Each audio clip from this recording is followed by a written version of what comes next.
on cherche aussi à réduire le fossé numérique, hein, parce que beaucoup de gens sont en difficulté là-dessus. Pour autant, ça devient un incontournable dans la recherche d'emploi. Hein. On sait que ne pas avoir d'identité sur Internet aujourd'hui est extrêmement compliqué. Ne pas pouvoir envoyer un CV par mail est extrêmement compliqué, beaucoup d'employeurs le demandent.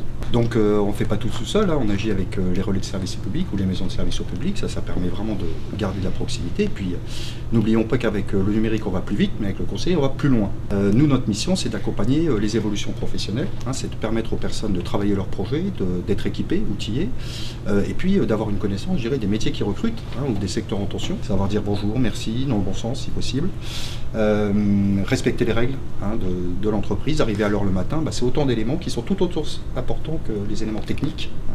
Tout ce qui est technique s'acquiert, mais là, le savoir-vivre demeure un élément important. Parce qu'aujourd'hui, les employeurs recrutent des compétences plus que des diplômes. Notre objectif, c'est vraiment à chaque fois d'individualiser en fait le service, hein, de répondre à la demande, à l'instant précis, aux demandeurs d'emploi. Dans tous les pôles emploi, vous trouverez des jeunes gens motivés pour du service citoyen auprès des demandeurs. Et donc ils sont chargés en fait d'apprendre aux personnes donc à pouvoir s'inscrire, à faire les démarches et petit à petit les accompagner pour que ce soit eux qui fassent tout seuls. Dans les régions comme le nôtre, je parle du Morvan. Oui. Nous avons des personnes qui n'ont pas de moyen de mobilité, qui sont très isolées. Est-ce qu'il y a quelque chose Accueil téléphonique 3949. Vous ne pouvez pas vous rendre dans votre pôle emploi physiquement. Si la question peut être traitée par téléphone, de toute façon vous téléphonez et après le conseiller qui vont dire voilà votre question, je vous apporte la réponse. Ou vous savez, vous avez différentes files d'attente, hein, c'est plutôt de l'indemnisation, donc je vous invite à taper le 5 sur votre clavier, vous serez réorienté. Et si vraiment la personne, le conseiller au téléphone ne peut pas répondre, on va lui dire je transmets le message à votre conseiller référent. Parce que l'idée, c'est que tout demandeur d'emploi, en fait, aura un conseiller référent. Donc là, au jour d'aujourd'hui, on est sur une inscription donc en 3 étapes. Le demandeur d'emploi démarre son inscription.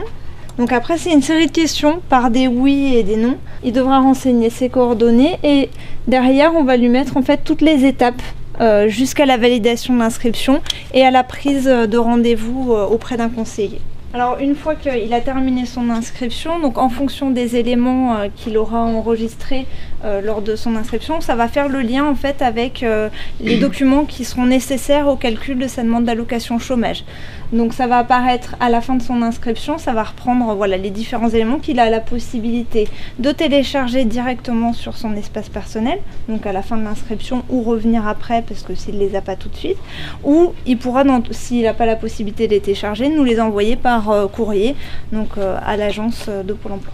Dans le cas où il nous manque des éléments, le conseiller est alerté 5 jours après l'inscription du demandeur d'emploi pour le rappeler et faire un point avec lui. Donc c'est le premier entretien professionnel avec un conseiller Pôle emploi où pendant cet entretien est abordé donc son projet, son profil,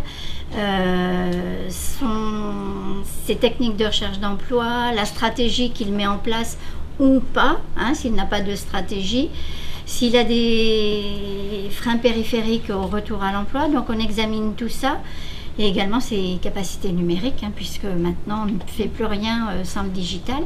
Donc tout ça est abordé dans le cadre d'un diagnostic. En fonction de ces réponses va être mis en place soit des ateliers, soit des périodes en immersion, etc., en fonction de son degré d'autonomie par rapport à la recherche d'emploi.